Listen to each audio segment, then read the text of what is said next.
At 0204 on April 2, 1944, Private Rosa Georgievna Shanina stood near the forward observation post of the 184th Rifle Division southeast of Vitebsk, watching artillery crews prepare their positions for the coming assault.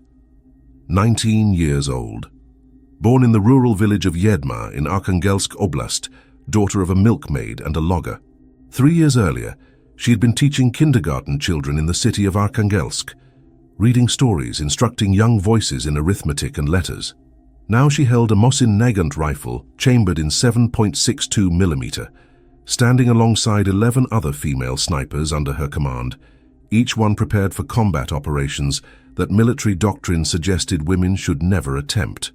The Third Belarusian Front had been rotating defensive positions for months.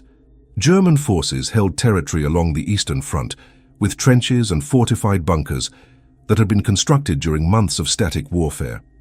Soviet commanders needed to push forward to drive the Wehrmacht back toward the Reich, but every frontal assault had resulted in catastrophic casualties. Machine gunners dominated the approaches. Artillery batteries positioned on higher ground covered every avenue of advance. Conventional tactics had failed. New approaches were necessary. That was why the female sniper program existed, why Shanina commanded her platoon, and why she was about to participate in her first combat operation. The decision to form all-female sniper units had emerged from desperation and necessity. Soviet High Command recognized that Franco-attiradores could provide tactical advantages in broken terrain, in forests and villages where concentrated firepower became less relevant than individual precision and concealment. Women, military planners reasoned, possessed certain advantages: steadier hand-eye coordination according to preliminary testing, different physical builds that allowed better concealment in restrictive spaces, psychological advantages against male soldiers encountering female opponents. But military culture resisted these conclusions intensely. Officers questioned whether women possessed the psychological fortitude for killing, whether they could handle the stress of combat, whether their presence would diminish unit morale among male soldiers. Shanina had volunteered for the military after receiving notification that her brother Mikhail had been killed during the siege of Leningrad in December 1941. She was 17 years old at that moment, teaching children, living what seemed like a protected existence in a city that felt distant from the fighting. The telegram changed everything. 2 years later, she would learn that another brother had also been killed. The losses accumulated like snow in a cold season, impossible to ignore. She walked away from teaching, presented herself to a military recruitment commission, and requested permission to join the Red Army as a combat soldier. The commission rejected her application initially. Women were not intended for frontline service, officials explained. She could work in support roles. She could serve as a nurse or in communications or supply operations. Shanina refused these alternatives. She submitted a second application, then a third. She wrote letters describing her qualifications. She had learned to shoot in the compulsory military training program that had been standard in Soviet schools since 1931, when the Central Committee mandated that elementary students receive instruction in marksmanship as part of general education. She had competed in shooting competitions. She understood ballistics and windage. She possessed what male soldiers possessed in terms of physical capability to hold and operate a rifle under combat stress. In June of 1943, the Central School for Female Sniper Training in Moscow finally accepted her application. The training was rigorous and demanding. Instructors pushed students beyond what they believed their bodies could endure: long-distance marksmanship in variable weather conditions, silent movement through terrain while carrying combat weight, psychological preparation for the act of killing. Shanina excelled in these areas with a consistency that impressed her instructors. She graduated with commendation in December of 1943. By April of 1944, she had been assigned to the 184th Rifle Division with a promotion to the rank of commander of the 1st Female Sniper Platoon, a unit consisting of 12 women ranging in age from 18 to 26 years. Senior commanders doubted the program's effectiveness. General Alexander Chistyakov, commanding the 6th Guards Army, had received reports questioning whether women snipers provided meaningful tactical advantages. Some officers argued the program was propaganda, designed to create stories for Soviet newspapers rather than accomplish military objectives. Other commanders suggested that dedicating resources to female snipers represented a misallocation of personnel that could be better employed in conventional roles. The doubt created friction between Shanina and senior leadership. Orders came down redirecting her platoon to rear area security operations. Officers attempted to remove them from combat assignments and reassign them to guard duties at headquarters facilities. Shanina refused these reassignments repeatedly. She wrote informal complaints to her regimental commander. She requested meetings with senior officers. She explained that the female sniper program had been designed specifically for frontline operations, that pulling women snipers away from combat denied the division of tactical assets that had been trained and equipped for exactly this kind of engagement. Her insubordination was noted in personnel files, but not punished. Her arguments possessed logical validity that even skeptical commanders recognized. By April of 1944, she remained with the 184th Division's 1138th Rifle Regiment, assigned to participate in operations designed to break German defensive positions across a broad front. At 0600 hours on April 2nd, Shanina briefed her platoon on their assigned mission. 12 women stood in a semicircle near a dugout, listening as she explained the objectives. The division would assault German positions in a valley approximately 2 kilometers northwest of the current Soviet lines. Preliminary artillery bombardment would begin at 0700 hours. Infantry would advance at 0800 hours. Shanina's female snipers would advance with the assault, positioned to identify German machine gun positions and engage them with long-range fire. The female snipers would work independently, calling out targets to regimental artillery while simultaneously engaging German soldiers, attempting to organize defensive counterattacks. It was dangerous work. Every woman understood that possibility. What they also understood was that they had trained for this moment, that their presence would matter, that their weapons would change tactical calculations. The women began checking their weapons. Mosin Nagant rifles with PU scope mounts had been assigned to Shanina's platoon. Each scope magnified targets at distance, allowing precision fire from positions that conventional soldiers could not occupy. Ammunition was distributed. Spare magazines were loaded. Each woman carried field rations and medical equipment. They prepared for departure at 0630. Shanina looked at her platoon and saw uncertainty in several faces. This was the moment where theoretical training encountered actual combat. None of them had killed anyone yet. None of them had experienced hostile fire directed at their specific positions. That was about to change in approximately 90 minutes. If you want to see how Shanina's first combat operation changed everything the Soviet High Command believed about female snipers, hit that like button. Every like helps us share these forgotten stories with more people. Subscribe if you haven't already. Back to Shanina. At 0700 hours on April 2nd, 1944, Soviet artillery batteries opened fire across the entire sector. 200 guns roared simultaneously, sending shells across the valley toward German positions. Shanina watched from her observation post as the landscape transformed into chaos. Earth erupted in fountains of dirt and smoke. Trenches collapsed under the concussive force. Bunkers that had seemed impregnable moments earlier began disintegrating into rubble. The barrage continued for 30 minutes without pause. German soldiers would be stunned, disoriented, their communications disrupted by the constant explosions surrounding them. At 0730, the artillery fire shifted northward, moving away from the objective. Infantry commanders received the signal to advance. Soviet soldiers emerged from their starting positions by the thousands. Waves of men moved across open terrain, walking quickly through the smoke and dust. German defenders emerged from bunkers and fortified positions, unsure of what was happening. Some opened fire, others attempted to regroup. The confusion worked in Soviet favor. Shanina moved forward with her platoon, keeping pace with the advancing infantry, scanning the German positions through her scope. The problem was systematic and mathematical. German machine gunners occupied prepared positions on higher ground. Soviet infantry advanced across open terrain with minimal cover. Conventional tactics meant that German defenders would inflict tremendous casualties on attacking formations. Artillery bombardment would reduce casualties, but could not eliminate the advantage of terrain and prepared defenses. That was why Janina and her platoon existed, to change the tactical calculation, to provide precision fire that would suppress German weapons long enough for infantry to close the distance and assault positions directly. At 0804, Janina positioned herself behind a destroyed tank approximately 300 yards from the nearest German position. The tank's heavy armor provided substantial cover. Her scope allowed her to observe German defenders attempting to reorganize. A German officer was standing near a machine gun emplacement, gesturing to his soldiers, attempting to coordinate defensive fire.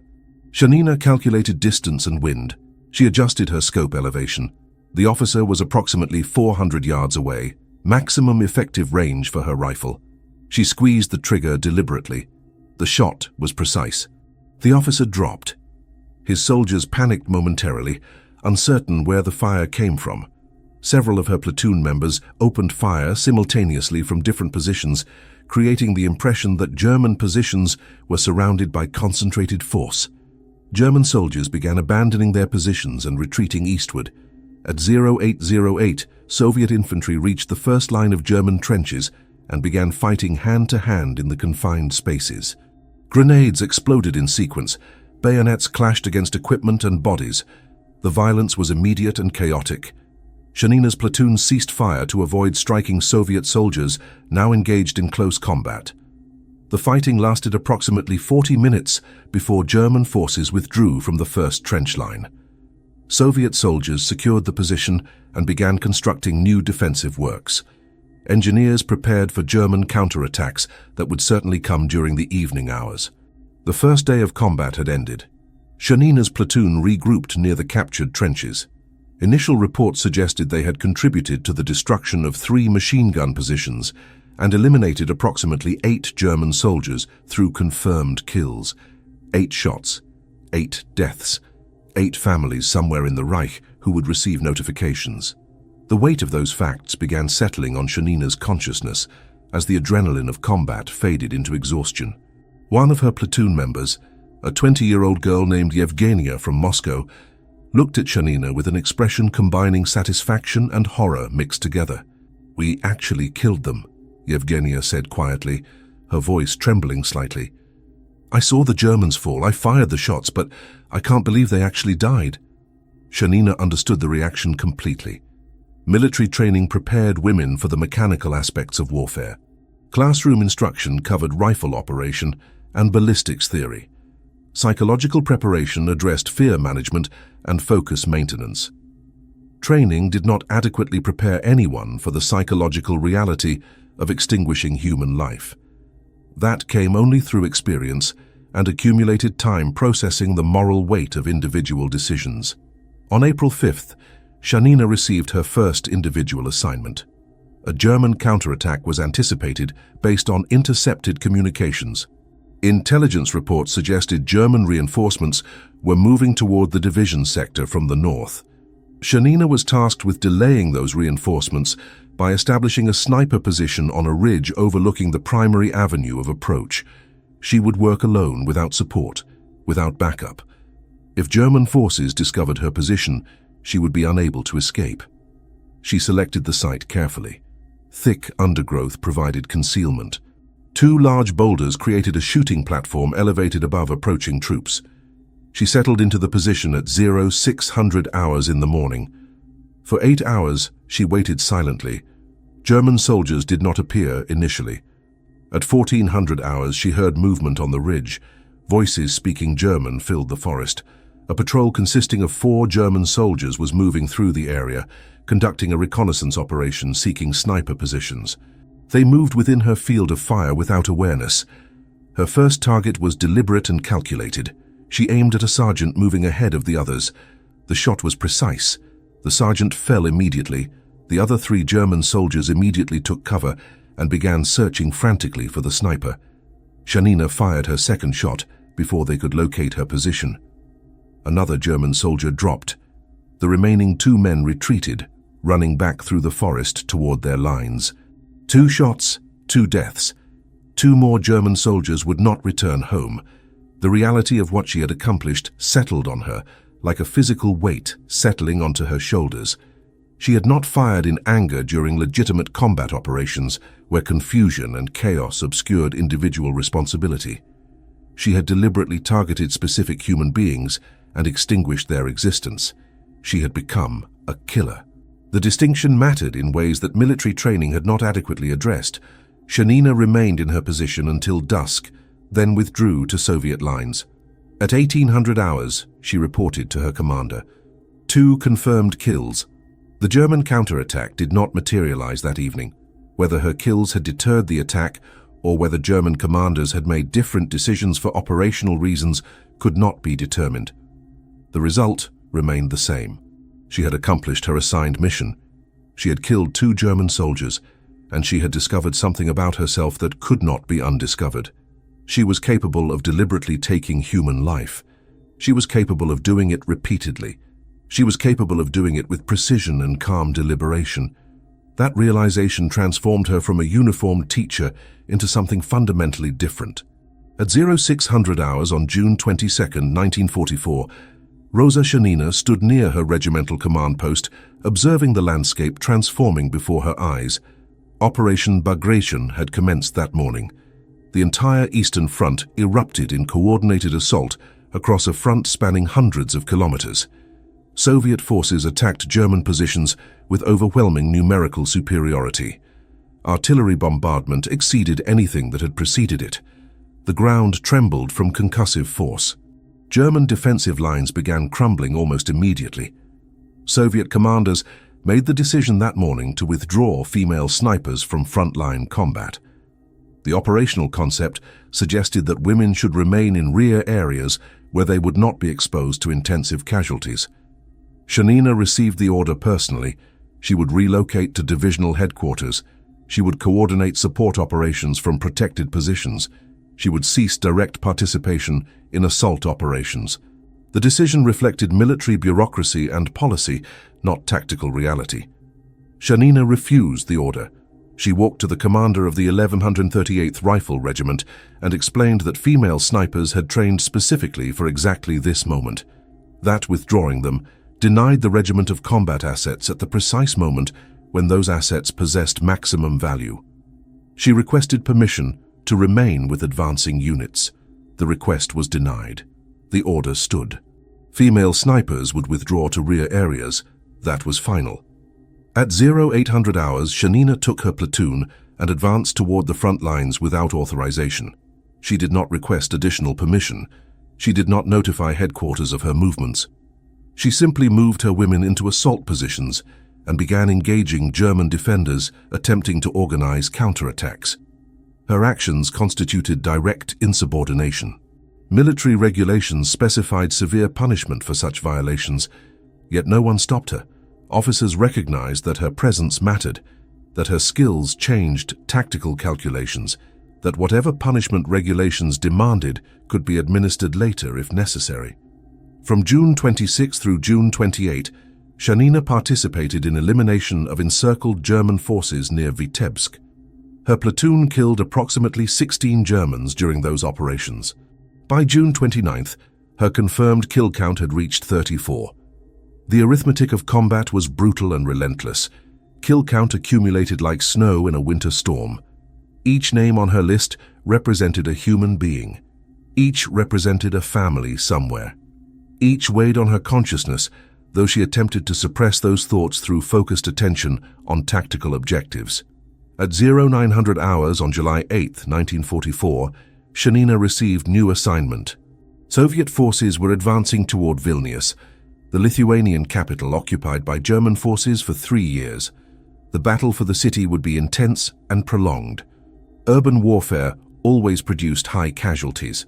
Building-to-building combat with snipers occupying elevated positions would dominate the fighting. Shanina would be attached to the assault force specifically to suppress German snipers operating from rooftops and fortified positions. She would work independently, identifying enemy firing positions and eliminating them before they could inflict additional Soviet casualties.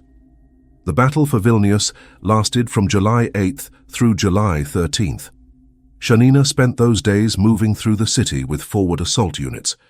She observed German positions from rubble and fortified buildings. She made deliberate shots at targets identified at ranges from 100 to 400 meters. Her technique of making doublets worked perfectly in urban terrain, where targets were plentiful and observation difficult. 2 shots in rapid succession, 2 German soldiers falling, 2 positions eliminated. The methodology was efficient and terrifying to German defenders who could not locate the source of fire until it was too late. During those operations, Janina killed approximately 12 confirmed German soldiers. Her individual tally reached 42 by August 31st.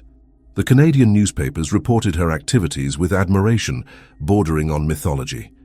The Ottawa Citizen and Leader Post described the Red Army girl as the unseen terror of East Prussia. Soviet propaganda publications featured her portrait on front pages. The Uniktozim Vraga newspaper described her as a model of Soviet courage and determination. She had become a symbol.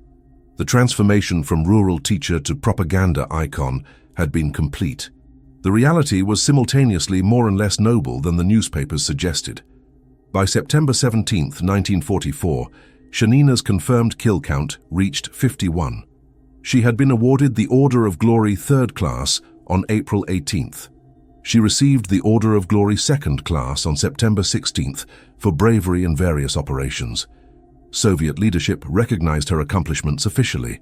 Military decorations accumulated, recognition spread through the Red Army. Other female snipers attempted to match her performance. Her presence elevated the credibility of the entire female sniper program, despite military skepticism about women in combat roles. At 1400 hours on October 26, 1944, Janina participated in operations near Schlossberg. She fought alongside Captain Igor Asayev, a hero of the Soviet Union. During intense combat, Captain Asayev was severely wounded. Janina immediately moved to protect him, while enemy fire continued from German defensive positions. She provided covering fire while medics evacuated Asayev. The action demonstrated bravery that exceeded normal tactical requirements. She had prioritized another soldier's life over her own safety. For these actions, she received the Medal for Courage on December 27th. Between September and October, Janina's psychological state began changing. Her diary entries revealed transformation, from reluctant combatant to indifferent killer.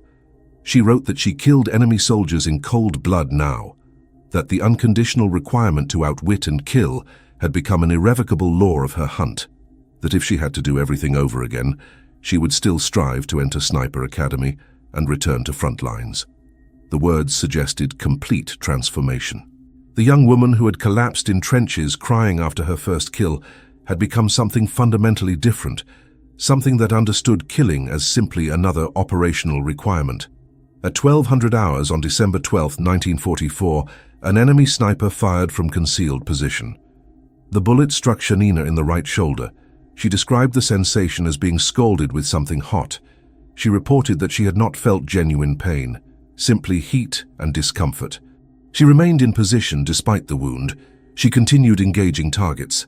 She did not seek medical attention immediately. That was the transformation complete. Pain itself had become irrelevant to her psychological framework. She was warrior now, not teacher. The distinction would define her final weeks of life. At 1200 hours on December 12, 1944, an enemy sniper fired from a concealed position somewhere in the frozen landscape near Schlossberg. The bullet struck Janina in the right shoulder. She described the sensation in her diary as being scalded with something hot. She reported that she had not felt genuine pain, simply heat and discomfort and a sensation of impact. She remained in her fighting position despite the wound. She continued engaging targets. She did not seek medical attention immediately. That was the transformation complete. Pain itself had become irrelevant to her psychological framework. She was warrior now, not teacher. The distinction would define her final weeks of existence. The wound required treatment eventually. Medical personnel evacuated her to a field hospital for 3 days. Surgeons confirmed the bullet had passed through soft tissue without striking bone. Recovery was possible. By December 16th, she was cleared to return to frontline operations. Her unit had sustained catastrophic casualties by that point. The 1138th Rifle Regiment had suffered losses at rates that seemed almost impossible to sustain. Shanina's original platoon of 12 women had been reduced to 6 active combatants. The mathematics of attrition were brutal and relentless. At 0600 hours on January 16, 1945, Shanina wrote in her diary, "The entries from this period reveal a soldier whose psychological state had deteriorated significantly from the enthusiastic young woman who arrived at the front in April." Her handwriting remained precise, but her words conveyed desperation. She wrote that frost covered the inside of the tank she was sheltering within. The fumes from the diesel engine hurt her eyes. She could not breathe properly. She had slept fitfully like a corpse. The entries grew progressively darker. She wrote that she was finally certain she was incapable of love, that relationships and emotional connection had become impossibly remote. On January 17th, Shanina's diary entry was even more disturbing. She described the day as feeling like a month, nearly vomited at all the body parts surrounding her, bandaged wounded soldiers, and moved forward through killing fields. Frost and hunger dominated her thoughts. She entered a unit position where soldiers threw filthy compliments at her. Filthy language filled every conversation. She was exhausted beyond the capacity to resist or respond. She walked away from the group to escape the noise and degradation. By January 24th, the harassment had intensified beyond what professional military standards permitted. Shanina wrote that the regimental commander had chased her and grabbed at her like she was in a brothel. The colonel's son, drunk on vodka, had thrown her down on a couch and forcibly kissed her against her will. She cried out to the father, "Just because I'm a girl, does that mean everyone has to kiss me?" The question captured the horror of her situation. She was a decorated soldier. She had killed 51 confirmed enemy combatants. She had been recognized with the Order of Glory Second Class. Yet she was being treated as property by men ostensibly under her command. At 0900 hours on January 25th, Shanina received notification that her unit would participate in the final assault on German positions in East Prussia. The 3rd Belarusian Front was preparing the last major offensive of the war. Her battalion would attack fortified positions near the river crossing at Telmanovka. Intelligence reports indicated German forces were withdrawing, but leaving strong rearguard positions to delay Soviet advances. Casualties would be substantial. Everyone understood this. Her battalion had started with 78 soldiers. By late January, only 6 women remained in active service from the original female sniper platoon. Shanina's last diary entry was dated January 26, 1945. She wrote that German fire had become so intense that her unit had sheltered inside self-propelled guns. She mentioned that her battalion had lost 72 of 78 soldiers. She wrote that she might be on the verge of being killed. But the entry contained no fear, no desperation, simply factual observation. She wrote that she did not fear death. She believed her supporters and propagandists gave her far too much credit for her accomplishments. She wrote, "What have I actually done? No more than I have to as a Soviet person, having stood up to defend the motherland." Humility persisted even as death approached. On January 27, 1945, at 1400 hours, the assault began. Soviet artillery opened fire across the German positions. Infantry advanced toward prepared defensive lines. Shanina moved with assault troops despite her shoulder wound not being fully healed. She was carrying her rifle, moving through snow-covered terrain, watching for targets. Artillery fire from German defensive positions began impacting the advancing Soviet formation. Shells exploded. Men fell. The chaos of combat engulfed everything. A German artillery shell landed near Shanina's position. The explosion was violent and immediate. Shrapnel tore through the surrounding area. An artillery officer commanding an anti-tank gun was severely wounded by the blast. Shanina saw him collapse. Without hesitation, she moved toward his position and threw her body across him to shield him from follow-up fire. The action was instinctive, heroic, self-sacrificing. Another German shell exploded. The blast tore open her entire upper body. Shrapnel and fragmentation ripped through her chest and abdomen. She collapsed across the officer she had been protecting. 2 Soviet soldiers found her moments later. She was slumped across the artillery commander, her hands still gripping her rifle. Her eyes were open. Her consciousness was fading. The soldiers tried to provide medical aid, but her wounds were catastrophic. They carried her to the regimental aid station. Field surgeons attempted emergency procedures, but the damage was too extensive. At 0400 hours on January 28, 1945, Rosa Shanina died at age 20 years old. 59 confirmed kills. One woman who had transformed from rural schoolteacher to legend. One soldier who understood the cost of war in ways that victory celebrations would never capture. By 0400 hours on January 28, 1945, Rosa Shanina was pronounced dead. The wound was too extensive. The internal bleeding too severe. Medical intervention could not save her. She had sacrificed her life protecting an artillery officer she barely knew. She had accepted death as inevitably as other soldiers accepted breakfast rations. She was 20 years old, 59 confirmed kills, one woman whose existence had been consumed by war. The notification reached her mother in Arkhangelsk through official military channels. Her brother Marat later recalled the moment vividly. Their mother's eyes were no longer teary. She repeated the same phrase repeatedly. That's all, that's all. Her daughter had served the motherland. She had become a legend, and she had died far from home in frozen forests that she would never see again. Her body was initially buried near the Reichau estate. Later, Soviet military authorities reinterred her remains in the small town of Wehlau in what had been East Prussia. The Soviet military recognized her death with appropriate ceremonies. Propagandists praised her sacrifice. Her photograph appeared in newspapers celebrating her heroism. The mythology began almost immediately, but the reality was more complicated and more human than the propaganda suggested. She had been a girl who wanted to teach children. War had transformed her into something fundamentally different. That transformation had cost her everything. Her diary survived her.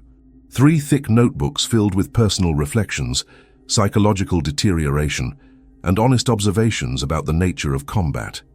Soviet military authorities had originally prohibited diary writing as a security violation. Her diary had violated those orders systematically. She had written about fear and exhaustion and indifference to death. She had written about sexual harassment from senior officers. She had written about the accelerating moral toll of killing. The Soviet Union kept the diary classified for 20 years after the war.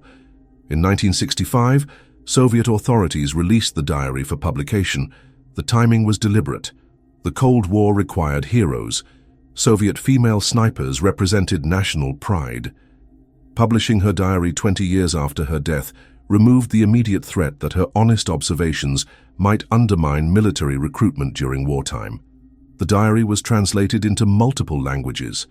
It became required reading in Soviet military academies. Historians recognized it as one of the most important first-hand accounts of female combat experience during World War II.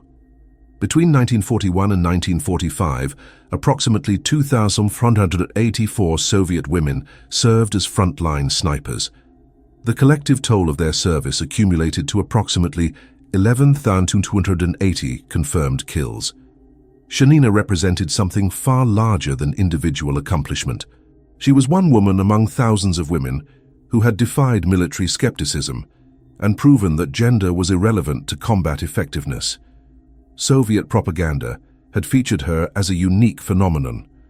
Historical reality suggested that she was typical of a generation of Soviet women who had volunteered for military service when the motherland faced existential threat. The Order of Glory decorated her for bravery. The Medal for Courage hung in museum displays.